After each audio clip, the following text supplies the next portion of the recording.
John Nestor, welcome to Idolized. Hi, Annie. How you doing? Thanks for having me. And this is just funny. Okay.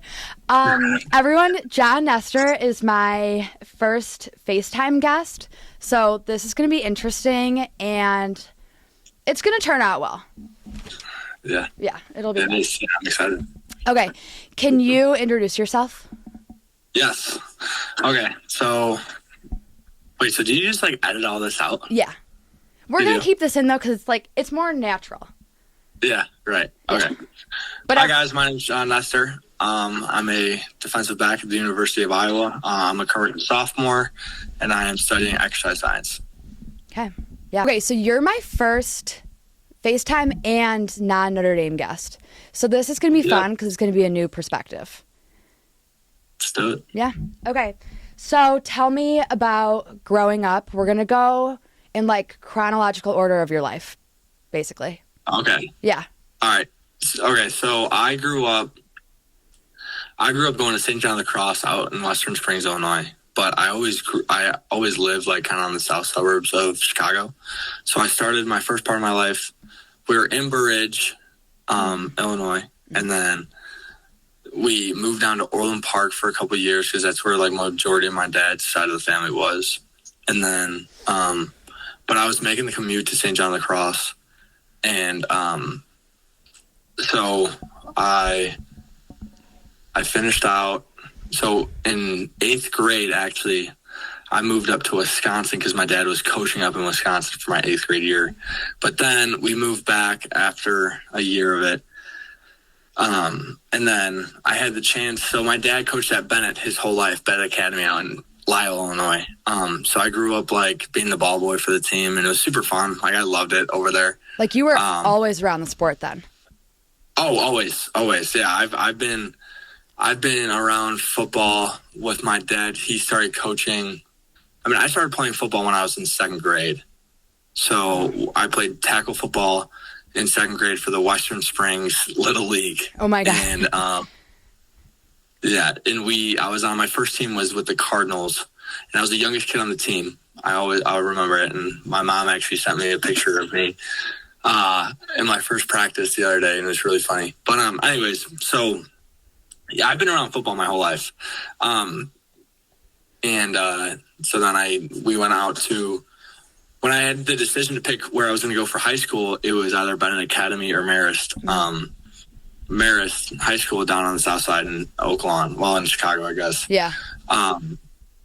And so I decided to, I'll never forget this. We were when Marist played Naperville Central in the 3rd round of the playoffs, and or not Naperville Central, they played Homewood Flossmoor.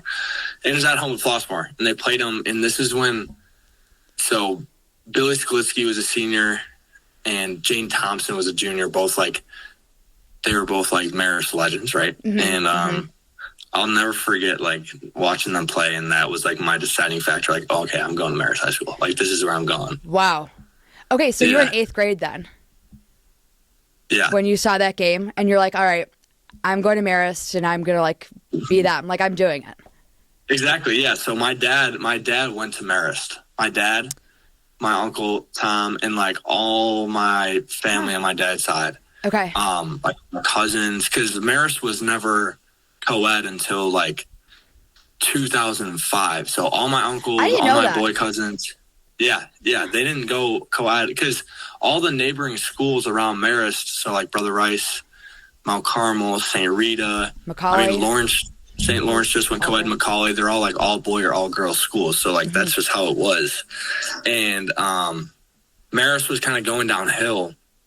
So that's when like the girls survived that place. Yeah. Like the softball and the girls volleyball team, even basketball like survived that place.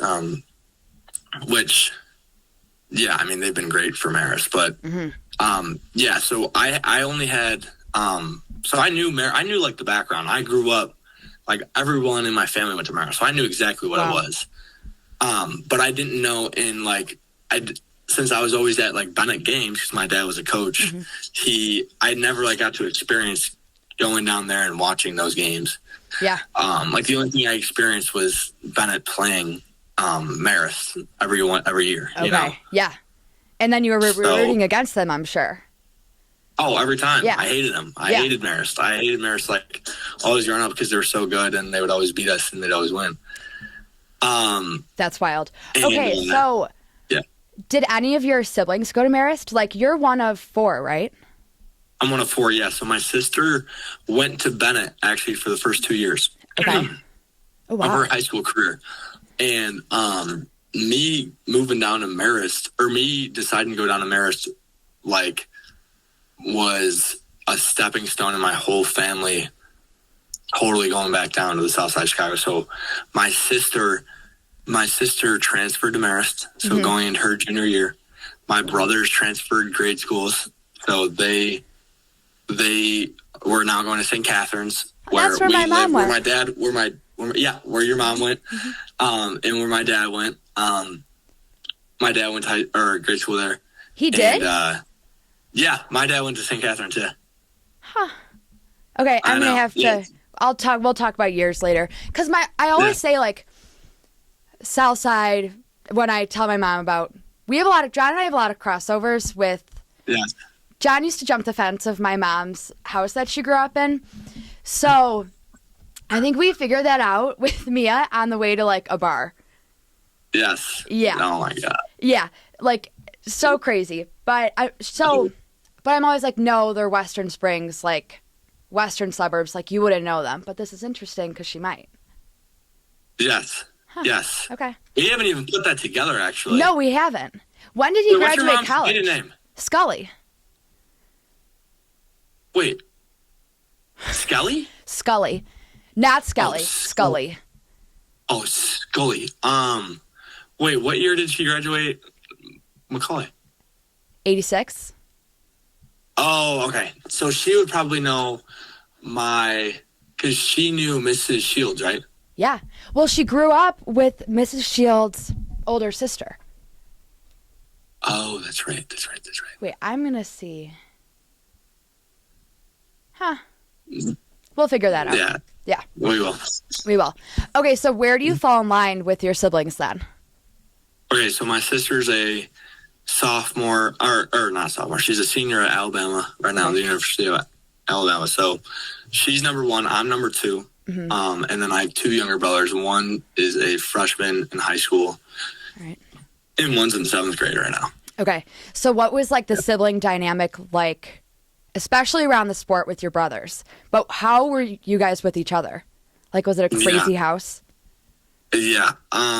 Well, so my dad was basically like my older brother, because I didn't have an older brother. I just had an older sister. Uh-huh. And my dad, so he played football at Marist, and then he played college football. He was a safety at Miami of Ohio. Yes. They're out in the MAC. And Notre Dame played them this year, I believe. Yeah, at home. Yeah, at home, yeah. They played Miami of Ohio. So he kind of introduced everything to me, my dad did. So that was basically like my older brother. Did his introductions and his, like, familiarity with the football world make you want to be in the sport more? Or were you like, 100%. I want my own thing? 100%. Okay. Yeah. I was attached to it right away. I was obsessed. Because it was almost seeing like my dad's obsession for the game, like his love for something, almost just totally like duplicated into my life as well. Totally. And you know, this is kind of common throughout, you know, defensive backs in college football and even high school and even in the NFL. But like my hero growing up playing football was Tyrann Mathieu. Okay. So Tyrann Mathieu wore number 7. His nickname was the Honey Badger. He played at LSU. So that's why I wear number 7. Because of your, like, childhood hero. Childhood hero, right? Wow. So I was like 5 years old when he was in college, and he's still playing in the NFL. So it's like, wow. The possibility that we might, That's unbelievable. like, cross paths at one point, which I'm sure it's for like a lot of kids, because he was such a big name in college football, especially when I was growing up in my generation. He was a huge name, and so yeah. Back to your initial question, that was so when I was like 5 years old, I would be telling my dad, like, turn on Badger, referring to the Honey Badger, Yeah, which is Tyrann yeah. Mathieu. So, like, LSU was my dream school growing up. Okay. How'd you They were my, it was something about, I don't know what it was, just the tiger. I love tigers, I guess, and I just love Tyrann Mathieu. Which is, yeah, it's funny. It's funny looking back at it now. Yeah. But okay, now that you have like but you grew up watching him, what does it feel like to now you may be someone else's hero? Yeah, that's Have crazy. you thought about that? It's crazy. I've never really thought about that until you just said that. I mean, it is kind of crazy though. Like, you watch someone on TV forever, and now you're on TV wearing 7 as well. Yeah, no, That's it's definitely crazy.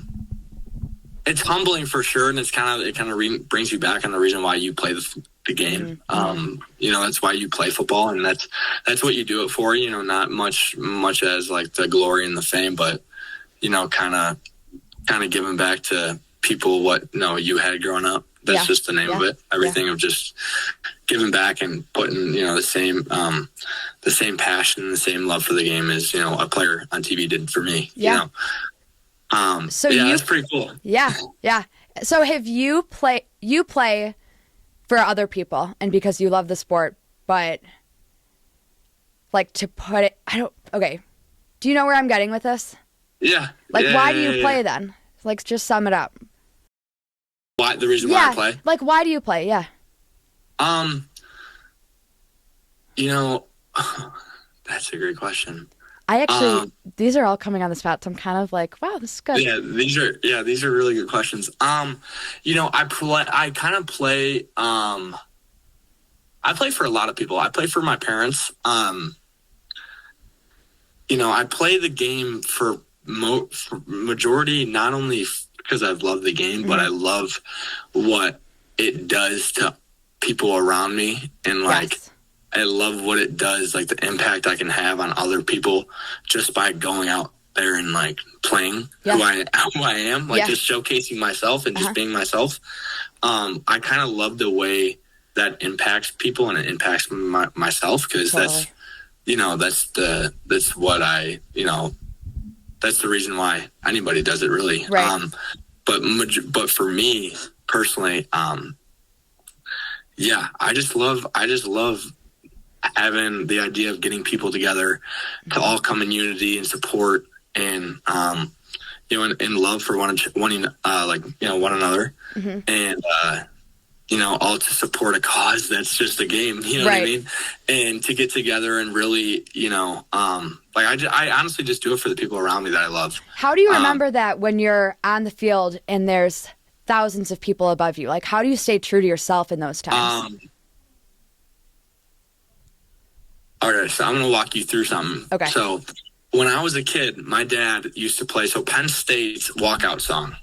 It's like, it goes like, oh. I know it. So I'm not, if you're familiar with that or not. Yeah.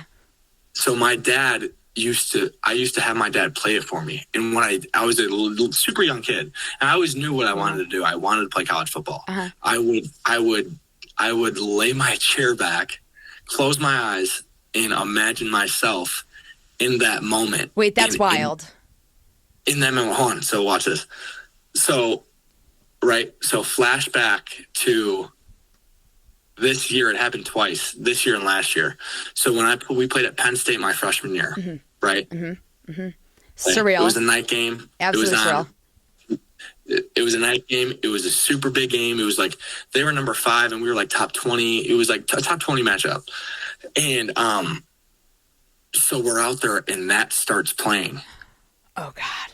And I'm like, whoa, like chills, right? That one was cool, but the one that was even cooler was when we played Nebraska this year. The opening kickoff that played, right? Yeah. Which Nebraska ended up being like my best game of my college career thus far. And that played, and it totally took me back. Wait, that song played for the Nebraska-Iowa game? Yes, so that song played. That's unbelievable. And it totally took me back, to the little kid that was sitting in the front seat of my dad's car, to being, man, I cannot wait to be in that moment. Like, I know I'm going to be in that moment. That's crazy.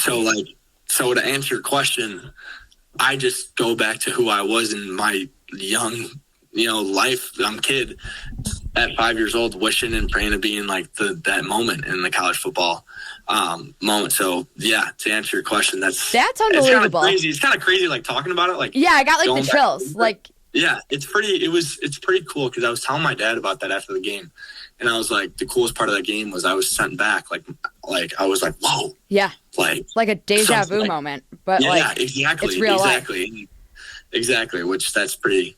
That was super cool. That was a super surreal moment. Yeah. Oh, that's wild. Okay, Yeah. Speaking of big games, so Nebraska was your best game you've had so far. Yes. Can you explain why? Yeah. I definitely think, throughout this past season, there was a lot of ups and downs for our team and for me personally. And it was our, not only, it's a huge rival game. Nebraska and Iowa, the rivalry goes back hundreds of years. So, it was a big game leading up. But it was also a blackout game where, we were wearing all black jerseys, all black pants. The whole crowd, the theme was black. And it was at night. Was that when it was like absolutely freezing? Freezing cold. Okay, like, I'm remembering we had hearing about heaters on the this. sideline. My hands are going numb, right? And it's like 10 degrees out. We have heaters on the sidelines, and chaotic environment, like super wild. So throughout that game, I caused a couple of turnovers. And we were down majority of the game. With the huge rivalry, it's like it was neck and neck the whole time.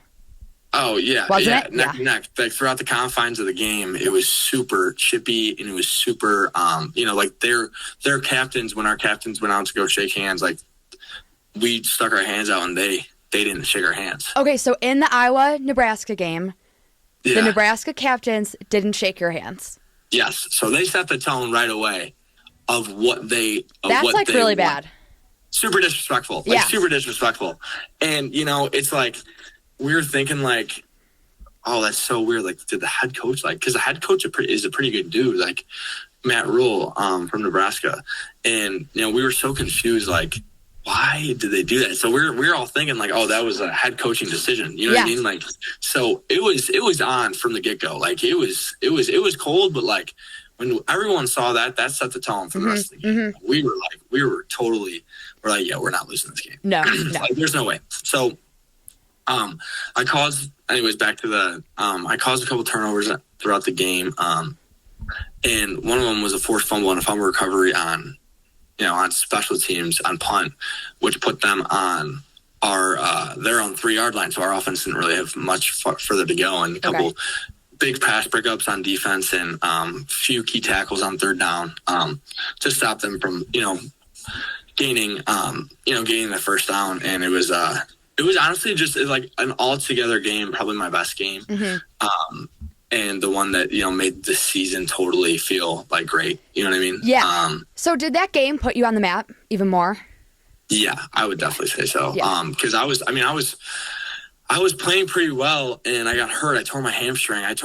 Going into the game of Michigan State, which we lost. And that wasn't my best game. That was definitely the one I needed to learn from the most.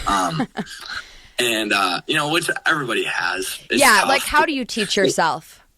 Yeah. Like after a bad game, you get... Right, yeah. Yeah, you just gotta understand that, it comes with the game and it makes you better. And honestly, makes you better. It just humbles you down and belittles you extremely by watching the film and, some of the outside noise that you can't listen to, but it's, you hear it every now and then. So that definitely, like going into that game when I didn't know I totally tore my hamstring, but like I knew it was messed up, but I just wanted to keep playing. And then after the game, it was totally off. And so I was out for a few games after that. I was out for like four games, 4 or 5 weeks. And so that was my first game back. Nebraska was really my first game back. Yeah, because Maryland, Nebraska was the last game of the season. And in Maryland, I was just like, I was back, but I was on like kickoff and punt return. Like, I wasn't like. So you're just out there. Yeah, I was just, they were just trying to like warm me back into the speed of the game, and get me back going, which I was like totally good to go. So Nebraska was really like my first game back. Okay. And so Nebraska, that was definitely, that made the season, the ups and downs of the season, like all worth it. And I had my whole family there too, which was really cool. Where was your mind going into that game after being off for 4 or 5 weeks? Were you nervous? It was tough just because it's like you're out of the game for so long, and especially like your last game being, one of your worst games in the past 4 or 5 years. Yeah. It's tough to move on with that taste. With that taste in your mouth, like that, it's just like, it's a bad taste. You know what I mean? It's not fun, but it also propels you and kind of motivates you to do better and to push harder. And, it's hard to get over, but, I have a really good support system as well. And, without them, I don't know if that Nebraska game would ever happen, to be honest with you. But, I remember it was my girlfriend, Mia, which is Annie's one of Annie's friends. Yeah. Shout out Mia and the ladies. Mia Shields. Shout all of them out. But I remember she texted me. So you got to take this story with a grain of salt. So that morning, she texted me before the Nebraska game. The morning of the Nebraska game. And she was there for that. Me and Mia usually call every game, before every game. Wait, this is so cute. Yeah. And it's just like the game you're about to play. It's just like a normal game to me. Like when you're on the outside, it's like, oh, he's playing in front of 70,000 people, like in front of a huge game on a national television. Like, it's a pretty big deal, but it's like once you're in it, you're just like, oh, it's just another Saturday. Like, I was talking about that with someone, not even with the game aspect, but about meeting people. Like, you hear of all these like athletes on TV, and then you meet them, you're like, wait, you're so normal. And like, you have that going on with your friend right now. And even it's a crazy concept, but that also happens on a field. Yeah. Oh yeah. All the time. Yeah. It's just like, it's just a normal, it's if you make it bigger than what it is, that's when you really fall apart. You know what I mean? Like, it's not, it's just, these guys are really good. They're college football players, probably going to the NFL, but you're also one of the people too. You know what I mean? Like, yes. Yeah. Like, so that centers you. Yeah. But anyways, so we always call just to kind of, like, just have a conversation, just to relax a little bit. You know what I mean? So I remember she told me, she was like, because she's always spitting confidence in me, and she's always like, building me up before the game, just so my mentals are straight. And she's like, you're going to do so good today. And internally I already knew, for some reason, something, was in me that day, which it should always be, but it was kind of left, I lost it for a while after a couple games. And she's like, you're going to do so good today. I was just like, yeah, I know I am. And you know what I mean? Like, I don't like, you got to take that story with a grain of salt, but it was just like, after a couple games where, you leave on a bad note, and then you're out for 4 or 5 weeks, it's like you kind of forget and lose that confidence a little bit. Yeah, that's really big to be like, I'm going to go back and have the best, like, you kind of knew you're going to have a great game. Exactly. Coming off of 5 weeks. Yeah, it was something I was praying about for a while, just to like get my everything mentally straight. And, just because I was just like, Lord, like, please give me a good game. Like, I need it. I need it so bad for my confidence. But anyways. Gosh, that's crazy. Yeah, that was, I remember watching that on TV. Well, because Mia always has her phone propped up if she's not at the games. So then when Mia's gone, we always like follow it. It's really fun. Yeah, no, I know. It's a huge support system back in South Bend with all the ladies. Yeah, so fun. Y'all. Okay, so what do you tell yourself before these games when you go in all nervous? One thing, I always try to like mentally ground myself. You know what I mean? Like, I don't try to make the game as big as it seems, like I was kind of alluding to earlier. I love getting hyped up before the games, but it's also like, okay, like, relax. Like, you're good. Yeah. It's still, you got to play the game still. Like, there, don't get too overhyped. What's your hype song? That's also a new question I'm asking. I have a few. It's Can you like, sing them?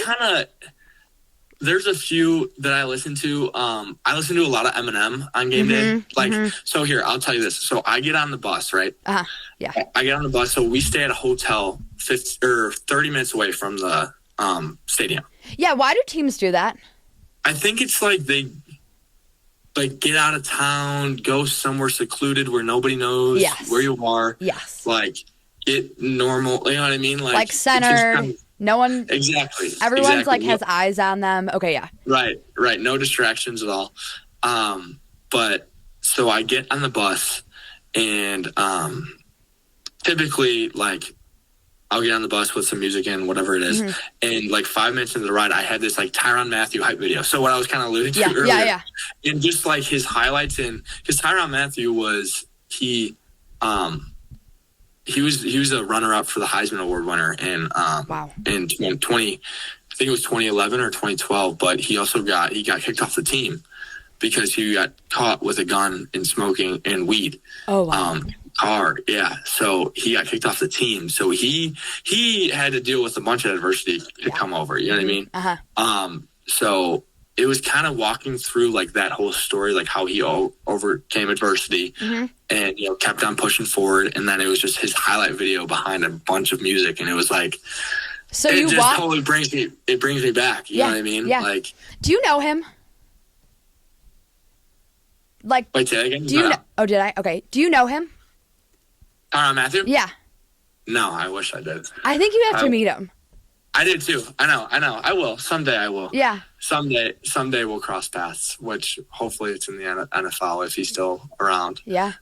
Yeah. But yeah, that'd be insane. But so I'd watch like his highlights for like 15 minutes and then we'd get off the bus. And this is when like Gunna came out with his new album, like One of One. Okay. So it would like be either On One Tonight or All In by Lil Baby right when I got off the bus. Wow. And is that when they take those pictures? We have this cool tradition called the Talk Walk. Yeah, and is that when the media is just like swarming you guys? Yes. Okay. Yes. So everyone's roped off, but all of our families are on the side of when we like walk in. I think Notre Dame has something similar. Yeah. Where they walk through like a little like walkway and everyone's like giving them high fives and stuff. So I always go over my family. And then if me is there, I typically try to hug her last just so I can like, you know what I mean? Like have, it usually goes, but if she's not there, it's my mom, my dad. I wish Mia wasn't in class right now. I know. She'd enjoy this pod. I know. She'd be like Kylie's corner from, like Jason Kelsey. Yeah. You know how Kylie, his wife Kylie, has like kind of a roof balcony, like she's a part of the whole thing. Yes, You should look it up. It's pretty funny. Like he just like he has like a talk show, and then he just like sometimes will throughout he's talking. Isn't that right? Kylie points up to her, and she's like super like quiet and reserved. Oh my gosh. And she's like got a whole Kylie's. It's like totally Mia, like to a T. Yeah, I know. I'm trying to think of how she would be on this right now. Oh yeah, she'd be laughing. Yeah. She'd be laughing and trying to make fun of me throughout the whole time. No, it was. Anyway, yeah. So a lot of rap, like when I'm walking into the stadium, and then when I get into the stadium, I usually try to listen to like praise and worship music, like some Christian music. Yeah. To totally like just get my mind right and everything, because I usually start that game day morning with that. And I'm laughing because my mom is gonna love that part. She's really into that lately. It's just something that like kind of centers her mind and just totally like you're up, you're down, you're up, you're down, and this just keeps you like even keel. You know what I mean? It's good like a halfway. But then like after warm ups and everything, it's just like okay, straight. It's just like here we go. Straight rap, it's like totally mindset flip. But yeah, and then after the game, obviously, if we win, just anything that goes for sure. Yeah. Okay, how would your teammates describe you? 3 words. I actually have my teammates right down the hall from me. I should ask them, but go grab them. Grab them. 1 second. Hey, Nolan, I have a question for you. 1 second. Okay. Oh, hurry up. No, you don't got to put anything on. You just got to talk. All right. Stay out of the camera. One of the questions is, how would you describe me in 3 words? Words. I'd say tenacious. Tenacious is one. Wow. Does hardworking count as one word? Yeah. Hardworking and he's being nice. I would say caring. Caring. Okay. There you go. Yeah. Thank you. He's just being nice. If he wasn't on camera, he'd say something else. But no. Yeah, so that's that's like my best friend. Yeah. Nolan DeLong. Nolan. He's Thank a linebacker for us. Anyways. So there you go. Yeah. Okay, that's really good. All right, we're gonna talk about Media Day. What do you think about the people who have a bunch of microphones in your face and are asking you a bunch of questions? It's pretty cool, honestly. Yeah. Like, it's before I got on here, I was kind of nervous. I was like, oh, I just hate Before you got on here? Yeah, just really? Just talking publicly speaking, because most people see me and they're like, oh, he loves the stage, or he loves to talk, and I'm honestly the exact opposite. I hate. No, you sound like media trained. Yeah, well, we do have media training at Iowa, but I mean, I don't really use it. Okay. I don't know. I just kind of say what's on my mind. So it's good.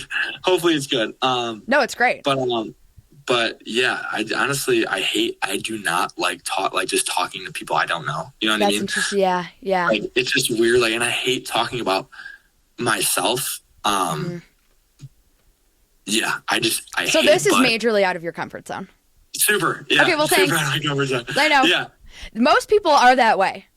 Yeah. Who come in this room. It's funny. The people that you don't expect it the most, love it. And the people that you think that love it, don't like it at all. You know what I mean? That's why I'm so doing funny. this, because I think people just have this perception of these athletes, going out there. Like you said earlier, the people who you would think have are just super social, and you're social, but I don't know what I'm trying to say. No, yeah, I get what you're saying. It's they just the people you would least expect it from, because the media paints this big picture.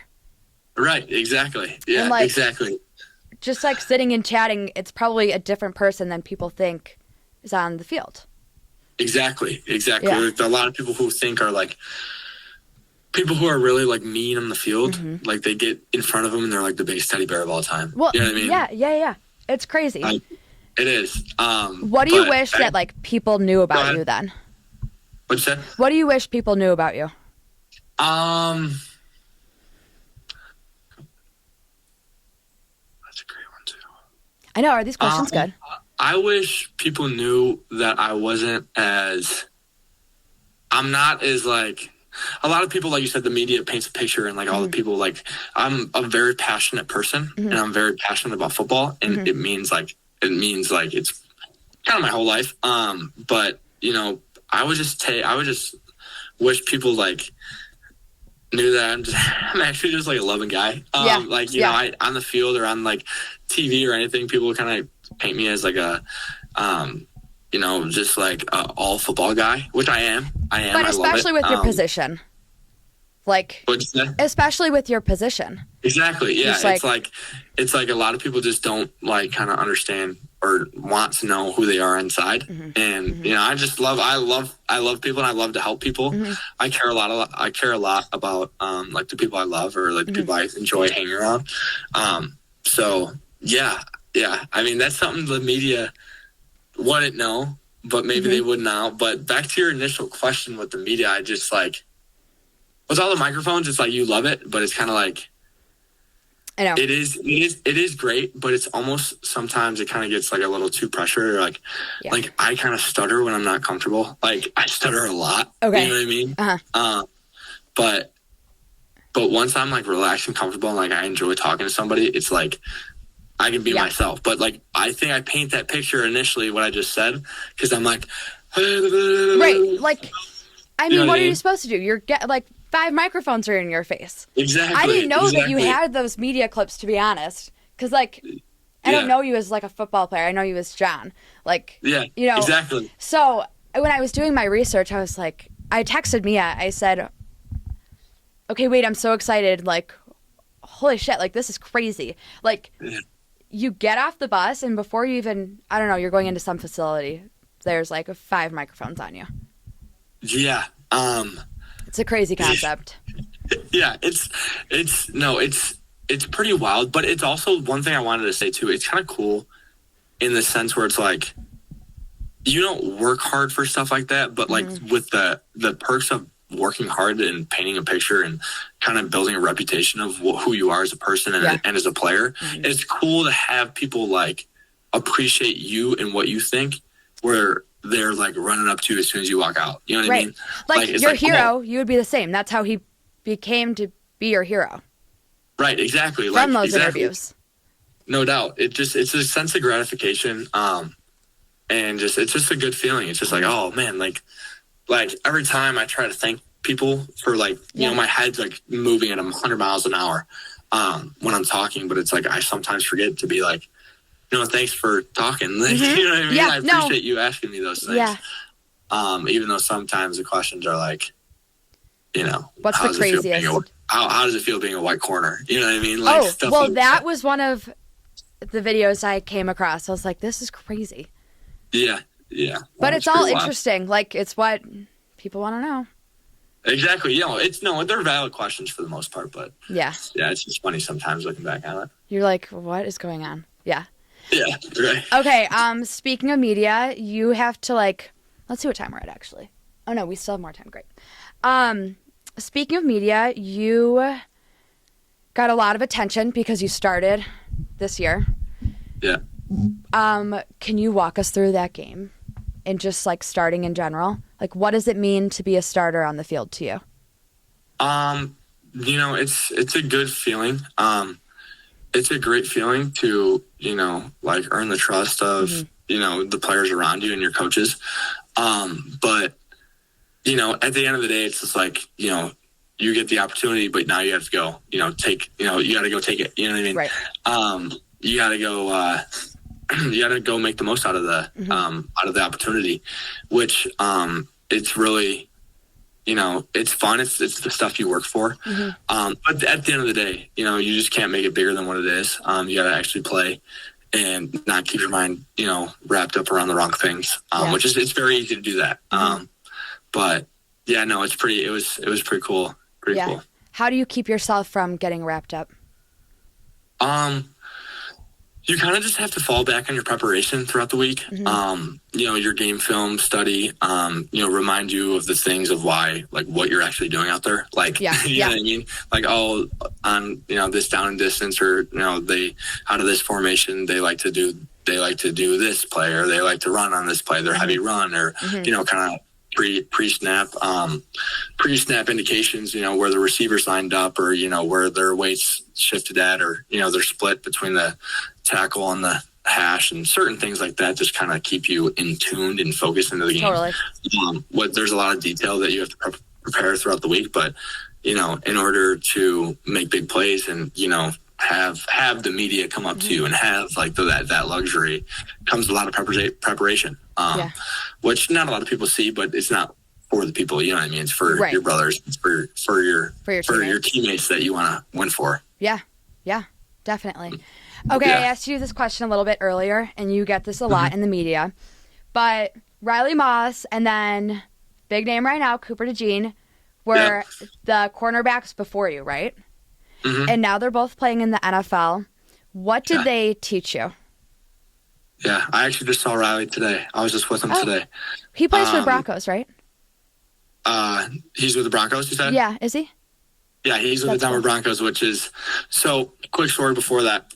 So, Sean Payton, the head coach of the Broncos, recruited my dad out of high school. What? At Miami, Ohio, to go to Miami, Ohio. That's sick. Yeah. Oh, so that's my really dad's cool. whole thing is like, you're going to play for Sean Payton for the Broncos, and you're going to be teammates with Riley Moss, and it's just pretty cool. That's amazing. Wait, that's so full circle. Yeah. Oh, yeah. It's super. I mean, gosh, so full circle. It's pretty cool. But no. So back to your question. They're Riley and Cooper and Coop.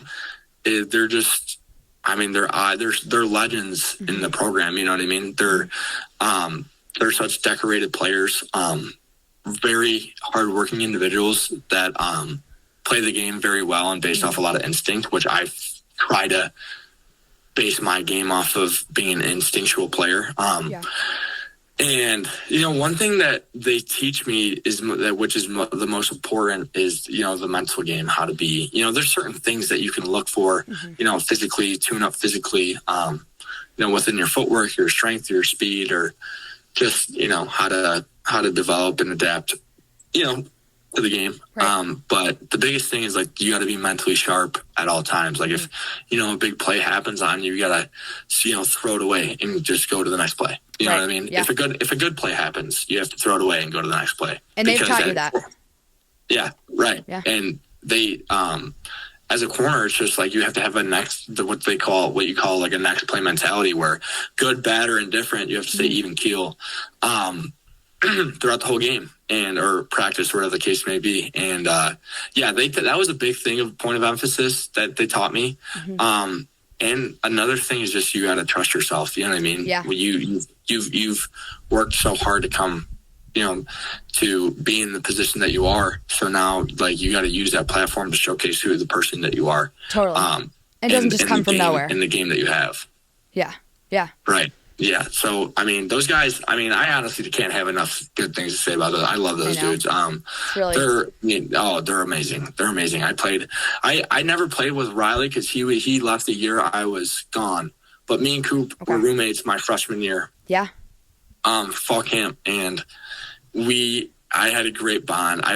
He taught me so much. He calls you his little brother. Huh? He calls you his little brother. Yeah, I know. Yeah. I actually didn't see that video until like 2 months ago. Like, my dad showed me, like, dude, have you ever seen this? Like, and I was like, oh, damn, I've never seen that before. No, but Coop, me and Coop are really close. I was on the phone with him. Coop's actually potentially the next candidate on the pod. Yeah. On the pod. I know, Cooper, if you're watching this. Yeah, I know. Seriously. Well, in the works. It's in the works. But I was on the phone with him on Saturday, and he was back in Iowa City. And I just saw that today come up on my Instagram. Yeah, exactly. Right. But no, Coop, he's just a down-to-earth person. You know what I mean? He's a Super Bowl champ with, a pick six in the Super Bowl. And, it's just like, I called him and he picked up. You know what I mean? Yeah, he missed he missed the call and then called me right back 5 minutes later. And it was super normal. It's normal. It was like, that's the type of guy he was. That's why I want to highlight these people, like all of you guys, because even though you have like all these like accolades, like, you're still so normal. And I don't think people know that. Yeah, no, a lot of people definitely get that twisted a little bit, like, especially when you meet them and they're like, yeah. But I'm like, hey, I'm just like you, like, we're good. Have you had any moments where people are like starstruck? I knew this was going to come up. Yeah. Well, I just thought of it. Oh, the story or? Yes, okay. I have. In high school, in high school and in college, there's just a lot of people that,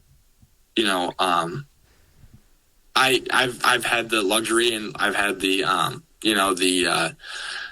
just had the luxury of people like just having a following, you know what I mean? And I'm so grateful for it. And I love like everybody who like appreciates me or appreciates my game. So it's like, I've had multiple run-ins where it's like, oh my God, John Nestor, like, great game today. I was like, it's kind of funny. Like, it's like, oh, thanks, man. Like, you know what I mean? Yeah. And it sucks because sometimes it's like, it happens a decent amount, especially during the season, because it's like it tries to get so normal. But it's like, it's like sometimes I feel like I'm not like, I really appreciate you. Thanks, man. It kind of comes out like thanks, dude. Like, you know what I mean? Like, which it's like, I don't want to, it's like in the moment, it's just like, oh, thanks, appreciate it. But it's like, I really appreciate those people because it's like, they're taking the time out of like, I have no idea who they are. But you know what I mean? Like, like they're going up and saying hello. And it's just a hi. Yeah. No, I've had a decent amount of people do that. Maybe not as much as Coop and Riley. Maybe I'll get to that stage. I'll get to that stage one time or at some point. Speaking of future, what would you tell your younger self who was like in the chair hearing the Penn State song? Yeah. That's a great question. I would tell him, it's, just keep going, man. There's going to be a lot of ups and downs, throughout your life. And it's important to appreciate the losses just as much as the wins. It's going to teach you a lot, and it's going to make you better, in the long run. And just, don't lose sight of the love and passion that you've always had as a little kid. Cause that's what, when people get burnt out, or, they lose sight of why they really do it, and don't lose sight of your why, and, never forget, where you started. Yeah. So. Yeah. All right. That's good advice. Yeah. Okay. You've mentioned the NFL a bunch. Yeah. What are your plans? My plans, if all goes to plan, which it will, I know it will. It will. But I only have 2 years of eligibility left, so I'll be in the NFL either declaring for the draft, like training for the draft this time next year, which is crazy to even think about. That's oh my God. Yeah, that's crazy to even think about. But this time next year or the year after, which either or. My mom's like, "You're getting your degree," and I'm like, But you can go back if you want, but you'll be in the NFL. You'll be fine. Yeah, right, exactly. So, but I want to play in the NFL for 8 to 10 years. Wow.